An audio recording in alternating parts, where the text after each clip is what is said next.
जैसा कि हमने अभी डॉक्टर विकास सिंह सर को सुना और हमारे प्रोजेक्ट के हेड हैं सर और बहुत ही लगन से हम सर के साथ हमारी पूरी टीम काम कर रही है पिछले 1.5 साल 2 साल से। तो बहुत कुछ हमने सर से सीखा है और हम आगे भी सीखते रहेंगे। तो जैसा कि सर ने बताया कि ये जो हमारे यूनिवर्सिटी में जो कोर्स चालू हुआ है इसमें 45 फील्ड्स हैं और अभी इसके रजिस्ट्रेशंस हैं वो 31 दिसंबर तक हैं और आगे भी ये रोलिंग रजिस्ट्रेशन चलेंगे। जनवरी में हमारा पहला बैच शुरू होगा। तो जो हमारे 45 फील्ड्स हैं, जो क्षेत्र हैं जिसमें जो भी रोजगार युवा हैं, महिलाएं हैं, पुरुष वर्ग है, महिला वर्ग है, एडमिशन लेके किस तरह से अपने घर पे बैठ के वो ऑनलाइन तरीके से लेक्चर सुनेंगे। और जैसा सर ने बोला कि ये एक जैसे पुरानी शिक्षा नीति पे नहीं, नई शिक्षा नीति पे है, तो उसमें उनके द्वारा उनको ही उनका एक आईक्यू लेवल डेवलप किया जाएगा कि किस तरह से वो उद्योग अपना शुरू कर सकते हैं अपने क्षेत्र में। और उनको इतनी क्षमता उनमें डाली जाएगी प्रशिक्षण के माध्यम से कि वो किस तरह से अपना उद्योग स्थापित करे। और जैसा कि है कि उद्योग स्थापित करने के लिए कौन कौन से डॉक्यूमेंटेशन होते हैं, रॉ मटेरियल, इंडस्ट्रीज के लिए कौन कौन से लाइसेंसिंग होती है, जैसा कि सर ने अभी सारा कुछ ब्रीफ में आप लोगों को बताया है। तो यही एक पाठ्यक्रम यूनिवर्सिटी में शुरू होने जा रहा है और हम चाह रहे हैं कि ज्यादा से ज्यादा लोगों तक ये प्रशिक्षण मिले, लोगों तक पहुंचे और जिस तरह से हर युवा वर्ग, महिला वर्ग, पुरुष वर्ग इसमें एडमिशन ले। तो मैं कार्यक्रम को आगे बढ़ाते हुए आज के इस कार्यक्रम की जो हमारी विशेष अतिथि हैं doctor Premshila Shukla ma'am. Ma'am, मैं आपसे अनुरोध करूंगी कि आप अपने विचार व्यक्त करें प्लीज। आदरणीय अध्यक्ष महोदय, मुख्य अतिथि महोदय, विशिष्ट वक्ता भावना जी, संचालक महोदय, विनीत जी एवं इस वेबिनार से जुड़े हुए अन्य सदस्यगण, मैं अपने को सौभाग्यशाली मान रही हूँ कि आज के इस कार्यक्रम में आपने मुझे आने का और अपनी बात कहने का अवसर दिया। और यह जानकर तो बहुत ही प्रसन्नता हुई कि आपके यहाँ ऐसे कार्यक्रम चल रहे हैं जिन कार्यक्रमों से जुड़कर कहीं के भी, अभी गोरक्ष प्रांत की बात हो रही है तो गोरक्ष प्रांत की ही बात करूं, वहां के युवा और वहां की महिलाएं अपने जीवन को सुखी और संतुष्ट बना सकती हैं। यह बहुत ही प्रसन्नता की बात है। कुछ कठिनाइयां हैं जिनकी चर्चा मैं आगे करूंगी। जो विषय आप लोगों ने दिया है वह है गोरक्ष प्रांत में स्वदेशी, स्वावलंबी एवं उद्यमिता विकास तथा आत्मनिर्भरता के आयाम। इस विषय के जो शब्द हैं जैसे स्वदेशी, स्वावलंबी, उद्यमिता एवं आत्मनिर्भरता, आत्मनिर्भरता को अभी अलग रखना चाहूंगी। पहले के जो 3 शब्द हैं ये परस्पर एक दूसरे से गहराई से जुड़े हुए हैं और तीनों शब्द मिलकर आत्मनिर्भरता के सोपान बनाते हैं। इन्हीं से चलकर, इन्हीं से उठकर कोई व्यक्ति या कोई राष्ट्र आत्मनिर्भर हो सकता है। एक बात और है, ये शब्द जब एक साथ मिलते हैं तो ये एक ऐसी जीवनचर्या का बोध कराते हैं जिस जीवनचर्या के माध्यम से कोई व्यक्ति सुखी होता है, संस्कारक्षम होता है और कोई राष्ट्र सुदृढ़ होता है, उदार होता है, आत्मनिर्भर होता है और संसार में अपना मस्तक ऊंचा रख सकता है। यह जीवनचर्या जीवन दृष्टि से भी जुड़ी होती है, क्योंकि जीवन दृष्टि ही जीवनचर्या को संचालित करती है। अगर व्यक्ति के पास दृष्टि ही नहीं होगी, सोच की दिशा ही नहीं होगी, तो फिर वह अपना काम, अपना कर्म कर ही नहीं सकता। इसलिए जीवन दृष्टि का होना, साफ सोच का होना तो बहुत ही जरूरी है। आज के समय में एक अजीब सी बात है कि व्यक्ति या समाज के साथ भी ये बात होती है कि वह समझ नहीं पाता है कि हमारी दिशा क्या है, हमें जाना किधर है। जैसे प्रसाद ने कहा कि ज्ञान दूर कुछ क्रिया भिन्न है, इच्छा क्या पूरी हो मन की, एक दूसरे से न मिल सके यह विडंबना है जीवन की। एक बहुत अच्छी योजना भारत सरकार की आई है, लेकिन उस योजना से जुड़ना, उस योजना की बात को समझना तो जरूरी है। और यह काम तो हम लोग करेंगे, हमारी जनता करेगी। तो हम समझ नहीं पाते हैं, हम इस बात का निर्णय ही नहीं कर पाते हैं कि जो हमारी मेधा है, हमारे भीतर की जो शक्ति है, वह किस क्षेत्र में जाकर अपना स्वरूप दिखा सकती है, अपने विकसित रूप को दिखा सकती है और उसका लाभ ले सकती है। खास तौर से अपने गोरक्ष प्रांत में तो यह बहुत ही कठिनाई है। हमारे यहाँ के जो युवा हैं वे हर तरह से सक्षम हैं, उनमें मेधा भी है, किंतु अपनी मेधा को चैनलाइज करने की बात वो नहीं समझ पाते हैं। और इसी संभव है कि इसी ऊहापोह में वो पलायन भी करते हैं। दिल्ली जाकर समझेंगे, लेकिन अपने गांव में रहकर, अपने घर में रहकर नहीं समझ पाएंगे। तो यह बहुत बड़ी बाधा है और इस बाधा को दूर करने की जरूरत है। महिलाओं के साथ तो यह और दिक्कत है। महिलाएं तो आधुनिक जीवन की या आधुनिक जो सुख सुविधाएं हैं उनको ग्रहण करने की बात ही नहीं सोचती हैं। वे उसी पारंपरिक परिपाटी पर आगे बढ़ती रहती हैं। तो उन्हें भी इस बात के लिए जागरूक करना है कि हम किस तरह नई चीजों को अपनाकर, नई राह से चलकर अपने जीवन को सुखी और समुन्नत बना सकते हैं। पंडित दीनदयाल जी जब राष्ट्र की चर्चा करते थे तो वे एक शब्द का प्रयोग करते थे, चित्त। उनका कहना था कि जिस तरह किसी व्यक्ति का स्वभाव होता है, उसी तरह किसी राष्ट्र का भी स्वभाव होता है।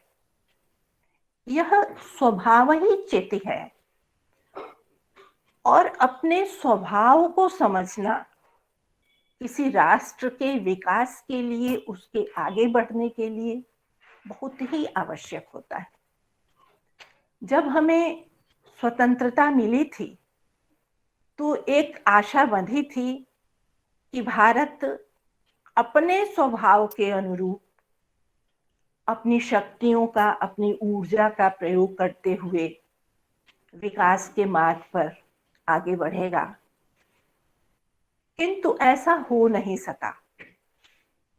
कई दशकों बाद यह सुअवसर आया है कि भारत अपनी ऊर्जा, अपनी कर्म शक्ति का, अपने तंत्र को विकसित करते हुए, उसके अनुरूप ढालते हुए विकास के मार्ग को तलाश रहा है। और उसने एक ऐसी सबल संकल्पना देखी है जिसको आत्मनिर्भर भारत के नाम से हम जान रहे हैं।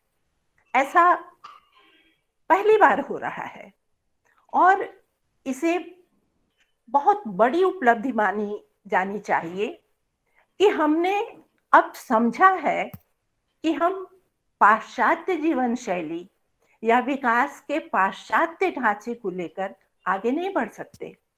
हमें अपने बलबूते, अपनी शक्ति के द्वारा, चाहे वह मानव संपदा हो या वह प्राकृतिक संपदा हो, उसका अपने समाज, अपने देश, अपने लोग की चित्तवृत्ति, उनकी प्रकृति, उनकी प्रवृत्ति को समझते हुए आगे बढ़ना पड़ेगा। यही है स्वदेशी तंत्र। और जब तक अपने स्वदेशी तंत्र का हम विकास नहीं करेंगे, तब तक हम एक ऐसे मकड़ जाल में फंसते जाएंगे जो हमें पराश्रयी ही बनाएगा, हमें आत्मनिर्भर नहीं बना सकता। इसलिए आवश्यकता इस बात की है कि हम अपने स्वदेशी तरीके को, अपने स्वदेशी मार्ग को विकसित करें और उसी के आधार पर, उसी पर चलते हुए अपने बलबूते हम अपने विकास के मार्ग को तय करें। स्वदेशी दर्शन की अवधारणा स्व के साक्षात्कार से, स्व के जागरण के साथ शुरू होती है। स्वदेशी दर्शन से तात्पर्य है शाश्वत जीवन मूल्यों के प्रकाश में अपने देश और समाज की प्रवृत्ति और प्रकृति को समझते हुए अपनी शक्ति, अपनी सामर्थ्य, अपने साधन, अपनी संपदा एवं कौशल प्रतिभाओं के आधार पर देश की कर्म शक्ति एवं ऊर्जा के जागरण द्वारा धारणक्षम, संस्कारक्षम, सर्वमंगलकारी, संतुलित एवं सर्वतोमुखी विकास का दर्शन अपनाया जाए।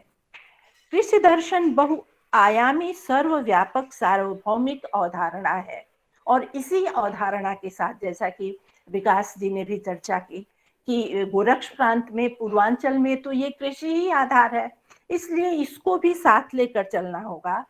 स्वदेशी दर्शन कोई संकुचित अवधारणा नहीं है। संपूर्ण संसार के विकास के लिए कोई एक प्रारूप नहीं हो सकता। हर स्थान को, हर देश को अपने अनुसार अपने विकास का प्रारूप तैयार करना पड़ता है। निजता संस्कार का सत्य और सौंदर्य दोनों ही है और इसे ध्यान में रखना ही होगा। अपने देश की बात करें तो भारत में तो आर्थिक राष्ट्रवाद की साकार अभिव्यक्ति ही स्वदेशी की रही है और इसके प्रकाश स्तंभ रहे हैं महर्षि अरविंद, वीर सावरकर, महात्मा गांधी। तो इस स्वदेशी दर्शन को लेकर हमें हर क्षेत्र में विचार करना होगा कि हम अपना कौन सा मॉडल तैयार करें, हम अपना कौन सा प्रारूप तैयार करें कि हम आगे बढ़ सकें। इस स्वदेशी मॉडल के साथ जब हम आगे बढ़ेंगे तभी हम अपने विकास के मार्ग पर आगे चल सकते हैं। स्वदेशी के साथ साथ इस स्वदेशी के भी जैसे अपनी जो शिक्षा नीति आई, मैं कहूँ कि इस स्वदेशी के भी दो स्तर हैं। एक स्तर है चिंतन का, दर्शन का, और दूसरा स्तर है व्यवहार का, आचरण का। तो हमें चिंतन के स्तर पर भी स्वदेशी होना होगा, तभी हमारे व्यवहार में वो चीज आएगी। जैसे हमारी नई शिक्षा नीति आई, तो हमारी नई शिक्षा नीति ने ऐसा स्वरूप रखा शिक्षा का जो दशकों से चलती आती मैकाले की शिक्षा योजना को ध्वस्त करे और ऐसा एक रूप तैयार हो, हमारे विद्यार्थी ऐसे हों जो शोध के रास्ते पर अपने समाज, अपने देश के अनुरूप आगे बढ़ सकें। हमारी शिक्षा नीति में जैसे भाषा के स्तर पर क्षेत्रीय भाषाओं को, मातृभाषा को स्थान मिला, तो यह स्वदेशी चिंतन है। और जब हम स्वदेशी चिंतन के आधार पर चलेंगे तो हम पराये या दूसरे से उधार ली हुई चीजों को छोड़कर अपनी ऊर्जा का इस्तेमाल करेंगे। व्यावहारिक स्तर पर हम देखते हैं तो इस स्वदेशी को 3 तरह से समझा जा सकता है, जैसे स्वभोजन, स्वभूषा और स्वभाषा। तो भाषा को तो शिक्षा नीति में बहुत महत्वपूर्ण स्थान मिला ही है। स्वभोजन जैसे पिज्जा, चाउमीन, पूरा समाज इसी तरफ भाग रहा है, जब हमारे यहाँ 56 तरह के व्यंजन मौजूद हैं, तो हमें उन 56 तरह के व्यंजनों को प्रमोट करना होगा। गोरक्ष प्रांत में जिस उद्यमिता की बात हो रही है, वो तो कृषि प्रधान, पूरा भारत ही कृषि प्रधान है। खास तौर से हमारा गोरक्ष प्रांत तो पूरी तरह कृषि पर आधारित है। तो ऐसी चीजों को लिया जाए, ऐसे उद्योगों को लिया जाए जो कृषि पर आधारित हो। वनस्पतियों को जैसे लिया जाए, दूसरे प्रांतों की बात उतना तो मैं नहीं कह सकती, लेकिन गोरक्ष प्रांत की पूर्वांचल की मिट्टी ऐसी है कि वहां श्यामा तुलसी बहुत होती है। श्यामा तुलसी विरल होती है, हर जगह श्यामा तुलसी नहीं होती। तो श्यामा तुलसी लगाई जाए, उससे औषधियां बनाई जा सकती हैं, उसका उद्योग खड़ा किया जा सकता है। तो स्वभोजन जो हमारे यहाँ का भोजन है उसको आगे बढ़ाया जाए। जैसे अभी कॉर्न फ्लेक्स की बात हो रही थी, वही कॉर्न वहां से खरीद कर कंपनियां सिनेमा हॉल में कॉर्न में मसाला डालकर देती हैं और महंगे दामों पर बेचती हैं। तो वो काम हमारे यहाँ भी हो सकता है। और खास तौर से महिलाओं के लिए तो ऐसे उद्योग, ऐसी उद्यमिता बहुत ही काम की चीजें हैं। ऐसे ही स्वभूषा, सारा समाज जीन्स के पीछे भागता जा रहा है, चाहे वह लड़का हो चाहे वह लड़की हो। हम इतना तो कर सकते हैं कि हम अपने पारंपरिक भूषा को धारण करें। कम से कम जो हमारे मंगल विधान है, जो हमारे यहाँ के पर्व त्योहार हैं, उस समय हम उन परिधानों को पहने। तो उन परिधानों को यदि हम पहनते हैं तो उनका उत्पादन होगा, उस उत्पादन में लोग लगेंगे और रोजगारी बढ़ेगी। यह एक विसंगति है, इस पर हमें सोचना पड़ेगा कि अगर फैशन टेक्नोलॉजी धोती को और साड़ी को नए रूप में लाती है तो हमारा समाज, हम खास तौर से हमारे युवा उसे स्वीकार कर लेते हैं। लेकिन वही अगर गांव में पारंपरिक रूप से प्रयोग में आता है तो उसको स्वीकार नहीं किया जाता है। तो आधुनिकता चाहिए, आधुनिकता को छोड़ना तो कूप मंडूक बन जाना होगा। किंतु आधुनिकता के पीछे भागकर अपनी परंपरा को रसातल में डाल देना, इसे तो उचित नहीं कहा जा सकता।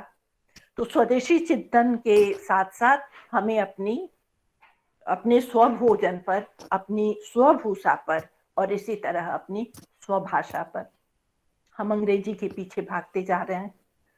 लेकिन यह तो सोचना होगा कि इसका परिणाम क्या हो रहा है। तो जैसा कि मैंने कहा भी कि इस पर तो बहुत ध्यान दिया है हमारी सरकार ने, और नई शिक्षा नीति में भाषा के उन्नयन के विषय में तो बहुत ही ज्यादा विचार किया गया है।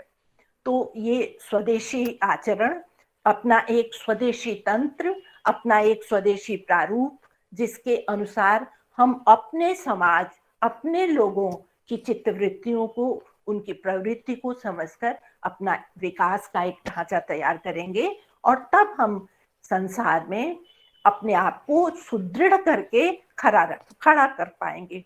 स्वदेशी चिंतन के आधार पर ही कोई राष्ट्र सुदृढ़ हो सकता है, उदार हो सकता है, गौरवशाली हो सकता है, और उसके नागरिक संस्कारक्षम हो सकते हैं, धारणक्षम हो सकते हैं, बुद्धिक्षम हो सकते हैं और पौरुष युक्त हो सकते हैं। इस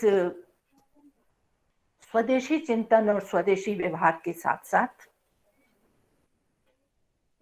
स्वावलंबन की भी बहुत जरूरत है। स्वावलंबन मुख्यतः अर्थ से जुड़ा हुआ है। तुलसीदास की बात विकास जी ने कई बार की है। तुलसीदास जी ने ही कहा कि भूखे भजन न होई गोपाला, कि अगर हम भूखे पेट हैं तो फिर भजन भी नहीं हो सकता, ईश्वर भी नहीं याद हो सकता। और एक और तुलसीदास की ही चौपाई है कि नहीं दरिद्र सम दुख जग माही। इस संसार में दरिद्रता से बड़ा कोई दुख नहीं है। अगर सुखी रहना है तो धन चाहिए। धन कहाँ से चाहिए? क्या किसी दूसरे से मांग कर चाहिए? यह प्रशंसनीय नहीं माना जा सकता, इसे हम अच्छा नहीं मान सकते। तो धन अपने पौरुष से कमाया हुआ होना चाहिए, अर्थात हमें स्वावलंबन प्राप्त करना चाहिए। बिना स्वावलंबन के धनार्जन नहीं हो सकता, और बिना धनार्जन के प्रतिष्ठा युक्त इज्जत से जुड़ी हुई जिंदगी नहीं मिल सकती। इसी स्वावलंबन के लिए तरह तरह की योजनाएं चल रही हैं। आपने भी कई प्रोजेक्ट को बताया कि आपके यहाँ कृषि संबंधी भी और कुछ कोर्सेज भी चल रहे हैं। तो इस स्वावलंबन के लिए हमें यह सोचना होगा कि हमारे यहाँ क्या है जिसको लेकर हम आगे चल सकते हैं। प्रधानमंत्री जी का जो शब्द आया कि वोकल टू लोकल, अब देखा जाए कि यह ग्लोबल का जमाना है, लेकिन ग्लोबल में ग्लोबल से जुड़ते हुए लोकल को कैसे प्रमोट किया जाए, इसको बताया माननीय प्रधानमंत्री जी ने। तो हम अपने यहाँ की चीजों का उपयोग करें और उनके विषय में बोलें, बताएं, संसार को बताएं कि हमारे यहाँ ये चीज होती है और ये चीज बहुत अच्छी है। और मैं यह कहना चाहूंगी कि कृषि तो है ही पूर्वांचल का, गोरक्ष प्रांत का आधार, वह बेस है वहां का, लेकिन वहां ऐसी भी बहुत सारी चीजें हैं जिनको यदि राष्ट्रीय और अंतर्राष्ट्रीय पटल पर लाया जाए तो वहां की कम से कम महिलाओं के बारे में तो यह निश्चित रूप से कहा जा सकता है कि वे बहुत हद तक स्वावलंबी हो जाएंगी। जैसे जनेऊ, आपने जरूर सुना होगा नाम जनेऊ का। गोरक्ष प्रांत की महिलाएं इतना महीन जनेऊ काटती हैं कि उन्हें हम छोटी इलायची की जो खोल होती है, छिलका होता है, उसमें डाल सकते हैं और उससे विभिन्न तरह की कलाकृतियां बनाती हैं वे। मूंज और पतहर जो अपने आप गोरक्ष प्रांत में उगा करता है, उनका उपयोग करके वो इस तरह की डलिया, बास्केट, प्लास्टिक के बास्केट बिक रहे हैं। और वो बास्केट इतना मजबूत और इतना सुंदर होता है कि यदि उन्हें लाया जाए सबके सामने तो फिर वह अपने आप में एक उद्योग बन सकता है। इसी तरह जो चित्रकला है पूर्वांचल की औरतों की, चौरठ को घोलकर वो जो भित्ति चित्र बनाती हैं, वो भित्ति चित्र इतने सुंदर हैं। मधुबनी पेंटिंग को सब लोग जानते हैं, लेकिन मधुबनी पेंटिंग से कहीं पीछे हमारे पूर्वांचल की वो चित्रकला नहीं है। जो लोग गांव से जुड़े हैं वो शायद पीढ़िया का नाम जानते हो।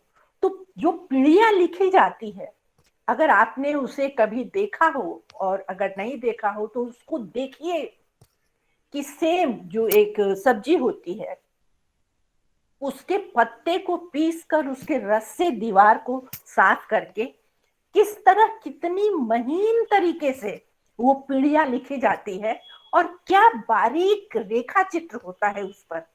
इसी तरह ज्यामितीय चित्र दीवारों पर बनते हैं। तो ये जो कलाएं हैं हमारी, जो सामने नहीं आ रही हैं, और वजह मैंने पहले ही बताया कि हमारी महिलाएं अभी भी, हालांकि बहुत फर्क तो आया है, लेकिन अभी भी इनमें इतना एक बंधन सा महसूस करती हैं या नई चीजों को अपनाना नहीं चाहती हैं कि वे आगे आ सके। तो स्वावलंबन के लिए जैसे ये देखा जा रहा है, आपने बताया कि आप देखिए कि एक गांव तो एक उत्पाद, तो जिस तरह ये युवाओं के लिए, पुरुषों के लिए सोचा जा रहा है, हालांकि बहुत कुछ हो भी रहा है। और कौशल विकास तो हमारे सरकार का बहुत ही प्रमुख योजना है, ये स्कीम चल रही है। और कौशल विकास में हजारों हजार युवा अपना काम कर रहे हैं और अपने जीवन को आगे बढ़ा रहे हैं। और आंगनबाड़ी में इसी तरह समूह बनाकर महिलाएं बहुत काम कर रही हैं। ये जो कपड़े की कतरन होती है, कपड़ों की कतरन से चिड़िया, गुड़िया, इस तरह के खिलौने पूर्वांचल की महिलाएं इतना सुंदर बनाती हैं कि उन्हें अगर देखा जाए तो दांतों तले उंगली दबाना पड़ेगा कि क्या कला है उनके हाथों में। तो ये चीजें जो लुप्त होती जा रही हैं, अब ये दुर्भाग्य ही है कि हमारे यहाँ की महिलाएं उसे आउट ऑफ फैशन समझती हैं। अरे ये कौन, ये तो पुराने जमाने की चीज है। लेकिन यदि पुनरागमन उनका हो, यदि हम उन्हें सामने लाएं, तो बहुत कुछ बन सकता है, बहुत कुछ हो सकता है। इस पर भी हमें थोड़ा ध्यान देना चाहिए। मैं ये आप लोगों से आग्रह करना चाहती हूँ कि जो महिलाओं के लायक काम है, फूड प्रोसेसिंग की आप बात कर रहे थे, उसे भी लिया जा सकता है। हमारे यहाँ भथुआ बहुत होता है, उस भथुआ से पेठा बनाया जा सकता है। आगरे का पेठा मशहूर है, लेकिन अपने यहाँ देखिए हर छप्पर पर भथुआ लटका मिलेगा, तो उसे लेकर पेठा वगैरह, ये बड़ी अदौरी, इसका बिजनेस किया जा सकता है। बहुत कुछ है जिसको लेकर आगे बढ़ा जा सकता है और किया जा सकता है। तो ये स्वावलंबन के लिए विभिन्न तरीके, जो पारंपरिक तरीके हैं, जो नए तरीके हैं, उन सबको मिलाकर एक साथ लेकर आगे बढ़ा जा सकता है। और यह भी बहुत खुशी की बात है कि जिस स्वदेशी प्रारूप को लेकर आजकल बढ़ा जा रहा है, उसमें मनाही किसी चीज की नहीं है। हम यह नहीं कहते कि हमें कल कारखाना नहीं चाहिए, हमें कल कारखाना भी चाहिए। अभी गोरखपुर में वो खाद का कारखाना फिर से शुरू हुआ, लेकिन हम छोटी चीजों को भी नहीं छोड़ते, हमें कुटीर उद्योग भी चाहिए। वही खलीलाबाद का आप देखिए, वो हैंडलूम है। भाटाहाट का आप टेराकोटा देख लीजिए, क्या कमाल की चीज है। अगर उसको विश्व पटल पर लाया जाए, अगर उसको रखा जाए, तो बिना प्रशंसा किए कोई रह ही नहीं सकता।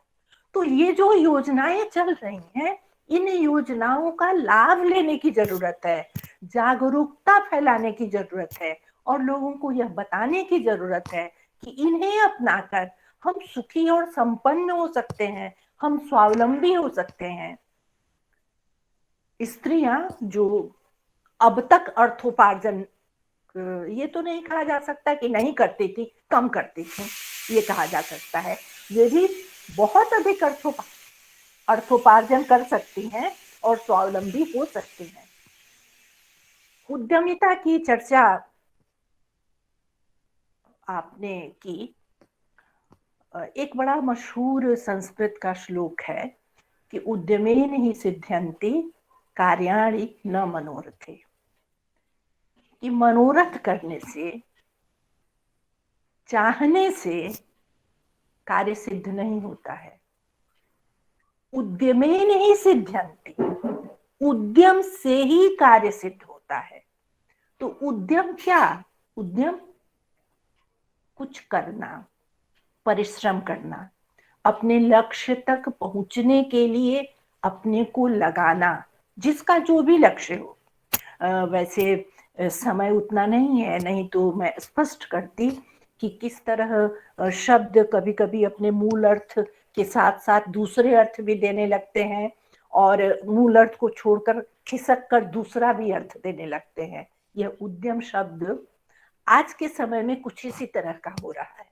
यह अपने मूल अर्थ को भी पकड़े हुए है कि उद्यम का अर्थ हुआ कुछ करना, कर्म करना, और उसके साथ साथ वह उद्योग से भी जुड़ गया है। अन्यथा उद्यम का पहले अर्थ उद्योग नहीं होता था, लेकिन अब है, और वह बड़ा प्रासंगिक है, उसको छोड़कर नहीं चला जा सकता। तो उद्यमेन हि सिद्ध्यन्ति कार्याणि न मनोरथे, उद्यम करते हुए अपने अनुसार जो सुविधाएं समाज से, सरकार से मिल रही हैं, उन सुविधाओं का उपभोग करते हुए आगे बढ़ना, निरंतर उसमें लगा रहना, यह उद्यम है। और बिना इसके, जिसको आपने पराक्रम कहा और परिक्रमा कहा, तो बिना इसके तो कुछ हो ही नहीं सकता। और बाजार हमारी सुख सुविधाओं को, जो हमारी रोजमर्रा की जरूरतें हैं, उन जरूरतों को प्राप्त करने का एक स्थल है।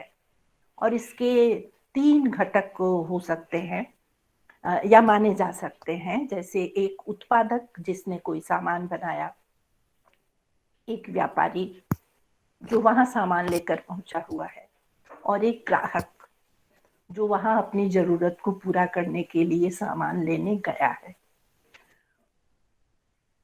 इन तीनों का लाभ उस बाजार में है और तीनों अपने जरूरत को पूरा करने के लिए वहां गए हुए हैं। उद्योग का विकास या बाजार की वृद्धि व्यापारी पर निर्भर करती है। वह व्यापारी अगर उद्यमी नहीं होगा, वह व्यापारी अगर उद्यम के साथ आगे नहीं बढ़ेगा, तो फिर व्यापार आगे नहीं बढ़ सकता। उत्पादन होने के बाद भी अगर व्यापारी वितरण का काम नहीं होगा, जिसे अर्थशास्त्र में वितरण कहा जाता है, वितरण का कार्य नहीं होगा, तो फिर कोई चीज आगे नहीं बढ़ सकती, कोई चीज विकसित नहीं हो सकती, या वो उसमें वृद्धि नहीं हो सकती। इस पर भी हमें ध्यान देना चाहिए और बहुत कुछ काम हो भी रहा है।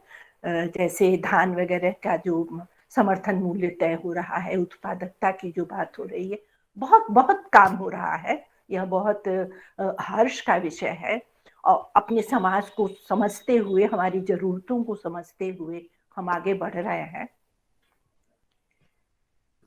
ये जो आत्मनिर्भरता है,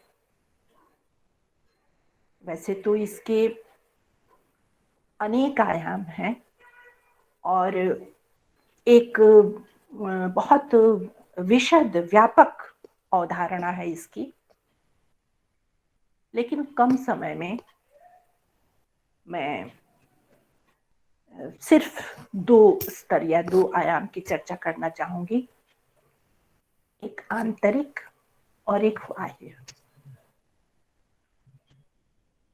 आंतरिक आत्मनिर्भरता मनुष्य को आत्मनिर्णय की क्षमता देती है। आंतरिक आत्मनिर्भरता मनुष्य को सोचने की शक्ति देती है। आंतरिक आत्मनिर्भरता मनुष्य को अपने स्व के विस्तार की शक्ति देती है। मैं बहुत संक्षेप में कह रही हूं। आंतरिक आत्मनिर्भरता मनुष्य को दूसरों से जोड़ती है। मैंने कहा कि आंतरिक निर्भरता मनुष्य को निर्णय लेने की शक्ति देती है। चाहे उसे हम वैयक्तिक धरातल पर सोचें, चाहे उसे हम अपने राष्ट्र के धरातल पर सोचें, जिस व्यक्ति में आत्मनिर्णय की क्षमता नहीं होगी, जिस राष्ट्र में आत्मनिर्णय की क्षमता नहीं होगी, जो स्वयं सोच नहीं पाएगा, जो स्वयं चिंतन नहीं कर पाएगा, वह आत्मनिर्भर नहीं हो सकता। आत्मनिर्भरता की यह सबसे पहली और बड़ी शर्त है। आत्मनिर्भरता यहीं से शुरू ही होती है। और फिर कहूं कि यह बहुत ही हर्ष का विषय है कि भारत अब नए सिरे से स्व का साक्षात्कार करते हुए आत्मनिर्णय की स्तर तक या स्थल तक पहुंच चुका है। तभी वह अपनी भी रक्षा कर रहा है और दूसरों की भी रक्षा कर रहा है। अभी कोरोना के विश्वव्यापी संकट में हमने देखा कि हमने अपने को भी संभाला और दूसरों की भी मदद की। वो फिर से प्रसाद को कोट करना चाहूंगी। प्रसाद ने एक जगह लिखा है कि यही भूमा का मधुमेह दान, भूमा कहते हैं अपने को फैलाना, जो परजीवी होता है वह सिकुड़ता जाता है।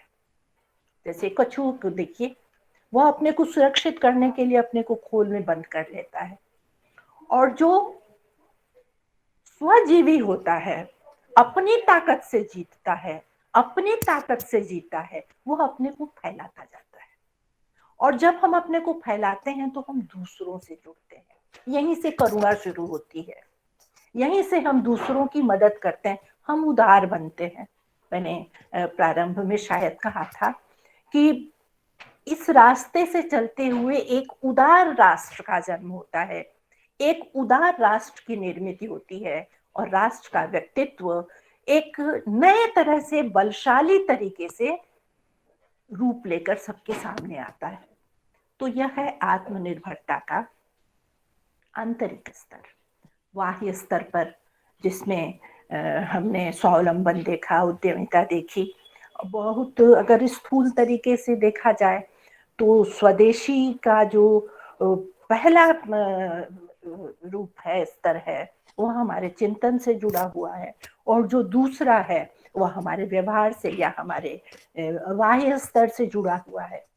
तो इस तरह एक व्यक्ति का व्यक्तित्व या एक राष्ट्र का व्यक्तित्व आकार ग्रहण करता है। और आज का जो भारत है वह आत्मनिर्भरता की सबल संकल्पना के साथ आगे बढ़ रहा है, और यह आत्मनिर्भर भारत जगत गुरु भारत बनेगा। ऐसा होगा, हम देखेंगे, हमें इसकी प्रतीक्षा है। आप सबका बहुत बहुत धन्यवाद, और मुझे यहाँ बुलाने के लिए पुनः धन्यवाद। नमस्कार। बहुत बहुत बहुत धन्यवाद मैम। जैसा कि मैम ने बोला था कि वो सौभाग्यशाली है, उन्होंने हमको इतना ज्यादा उनसे ज्यादा सौभाग्यशाली बना दिया है, जो हमने उनके अनुभव को सुना, और जितने भी हमारे आगंतुक हैं, जितने पार्टिसिपेंट्स हैं जो जुड़े हुए हैं, उनको भी इसका सभी को लाभार्थी बना दिया है। तो मैं डॉक्टर विकास सिंह सर से अनुरोध करूंगी कि सर आप कंक्लूड करेंगे कुछ थोड़ा। जी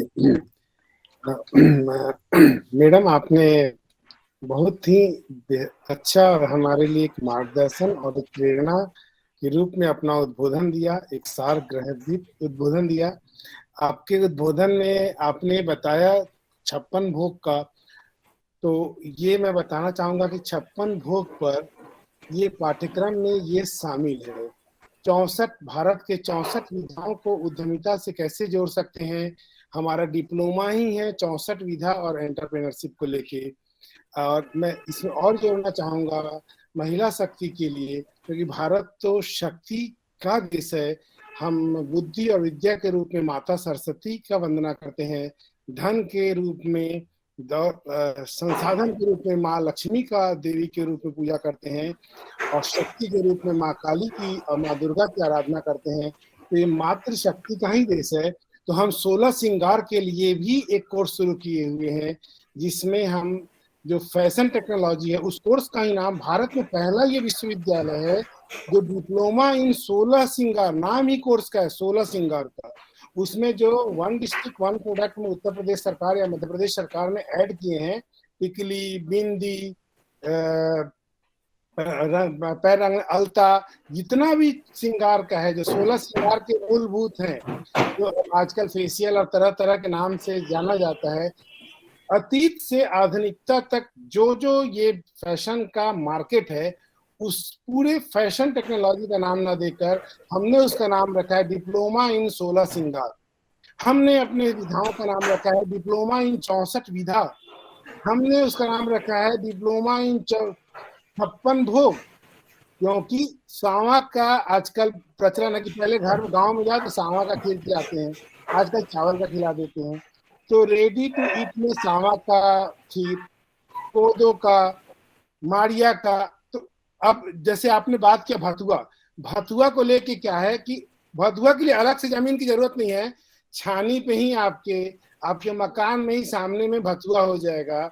और यदि 2 गांव की महिलाएं मिलके भथुआ से रिलेटेड एक भी रुपए का खर्च नहीं है, उसका पूरा खर्च स्पॉन्सर्ड है गवर्नमेंट के द्वारा, एक प्लांट डाल दी, तो क्या होगा, गांव भर की महिलाएं भथुआ इकट्ठा करके, 4 महिलाएं ने प्लांट डाल दी और ये 3 गांव के भथुआ को खरीद लिए।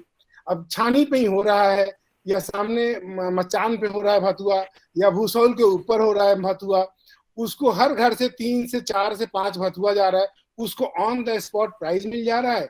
जो प्लांट डाला है उसको अपने गांव में ही रॉ मटेरियल मिल जा रहा है। उस प्रोडक्ट को बेच के हम जो अतीत से शुरू किए और आधुनिकता की बाजार में अमेजन हो, डी मार्ट हो, उसके ऊपर बेचने के लिए जो फसाई लाइसेंस है, जो फूड की लाइसेंस है, जो उसके लिए मिनिमम इंफ्रास्ट्रक्चर है, वो हम दिलाने का काम कर रहे हैं। आपने बात की मैडम श्यामा तुलसी की, तो सबके घर लौकी भी मचान पे होता है, लौकी भी छान पे होता है, अलग से बीघा जमीन की जरूरत नहीं है। लौकी हो गया, सामने 9 तुलसी के वृंद, जहाँ जब भगवान हनुमान जी गए थे विभीषण क्या, तो इसलिए पहचान लिए वहाँ 9 तुलसी थी। तो 9 तुलसी में एक श्यामा तुलसी भी है, एक सुगंधित तुलसी भी है जिसको दौना बोलते हैं। दौना का बीज आजकल चिया सीड के नाम से जाना जाता है।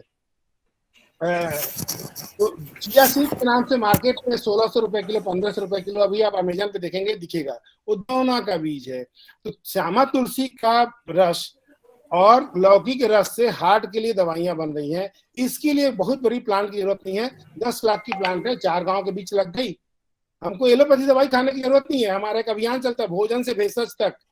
यदि आपका भोजन सही है, आप रागी खा के अपना कैल्शियम ठीक कर ले रहे हैं, ओट्स खा के हार्ट ठीक कर ले रहे हैं, बार्ली खा के लीवर ठीक कर ले रहे हैं, तो ये एलोपैथी दवाइयां जो हम 95% चाइना से ले रहे हैं, भारत को बीमार करते जा रही है एलोपैथी। इसकी आवश्यकता नहीं है। पहले के लोग बीमार क्यों नहीं होते हैं, इसको सोच करके हमारा एक और कार्यक्रम चलता है भोजन से भेषज तक, कि हमारा पुरातन क्या है, भारतीय संस्कृति इतना बड़ा दर्शन में क्या था।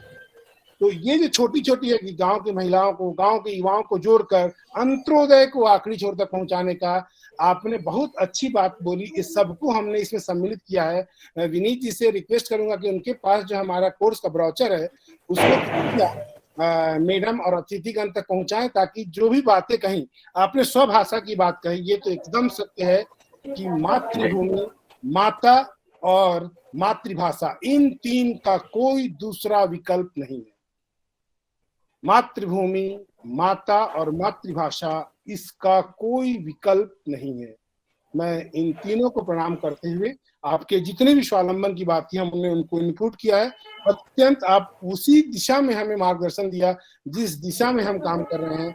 आपका ये मार्गदर्शन हमारे लिए अमूल्य है और मैं आपको पुनः सादर प्रणाम करता हूं। मैं विश्वविद्यालय परिवार के हमारे मुखिया आदरणीय प्रोफेसर श्री प्रकाश त्रिपाठी, आदरणीय कुलपति और पूरे विश्वविद्यालय परिवार की ओर से आपको इस आपके अमूल्य उद्बोधन के लिए सादर अभिवादन करता हूँ और सादर प्रणाम करता हूँ।